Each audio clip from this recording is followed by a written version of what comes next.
இது ஒரு சிறு கதை. படித்ததில் எனக்கு பிடித்தது. கதையின் பெயர் எது அவசியம்.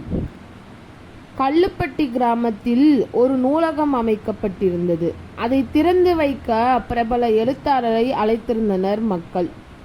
திறப்பு விழாவிற்கு வந்திருந்த அரசு அதிகாரி எழுத்தாளரை சந்தித்து, ஐயா, எனக்கு ஒரு மகன் இருக்கிறான். நன்றாக படிக்க வைக்க விரும்புகிறேன். அவனோ நண்பர்களோடு ஊர் சுற்றுகிறான். ஒழுங்காக படிப்பதில்லை. அவனுக்கு உரிய அறிவுரை வழங்க வேண்டும் என கேட்டார். மகன் கண்ணனை அறிமுகப்படுத்தினான். அவன் கன்னத்தை வருடியபடி, கண்ணா, நான் யார் என்று கேட்டார் எழுத்தாளர். மிகவும் பிரபலமானவர் என தந்தை கூறியுள்ளார் என்றான் புன்னகைத்தவாறு. இப்போது நான் அப்படி இருக்கிறேன். என் கடந்த கால வாழ்க்கை உனக்கு தெரியுமா? வா, அதை விவரமாக சொல்றேன் என்றார். இதை கேட்டதும் ஆர்வமானான் கண்ணன். செல்வந்தர் வீட்டில் பிறந்திருந்த எனக்கு படிப்பில் ஆர்வம் அதிகம்.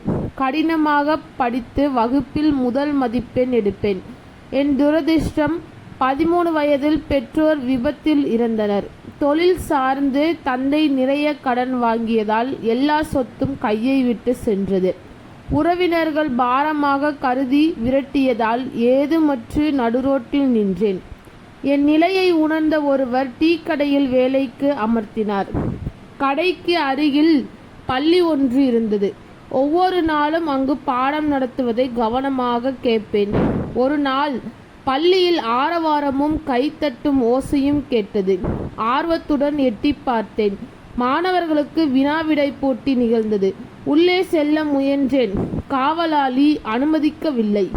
கதவு ஓரத்தில் நின்று வேடிக்கை பார்ப்பதாக கெஞ்சி அனுமதி பெற்றேன். போட்டி மிக விறுவிறுப்பாக இருந்தது. நடுவரின் எல்லா கேள்விக்கும் எனக்கு விடை தெரிந்திருந்தது. மனதுக்குள் சொல்லி வந்தேன். இறுதி சுற்றில் கடினமாக கேள்வி எழுப்பப்பட்டது. யாருக்கும் விடை தெரியவில்லை. சிந்தித்து அந்த விடையை கண்டறிந்தேன். ஆர்வத்தில் வெளியே நின்றபடியே விடையை சத்தமாக கூறினேன். குழுமில் இருந்தவர்கள் திரும்பி பார்த்தனர். போட்டி முடிந்ததும் என்னை அழைத்து பேசினார் அந்த நடுவர். என் நிலையை எடுத்துரைத்தேன்.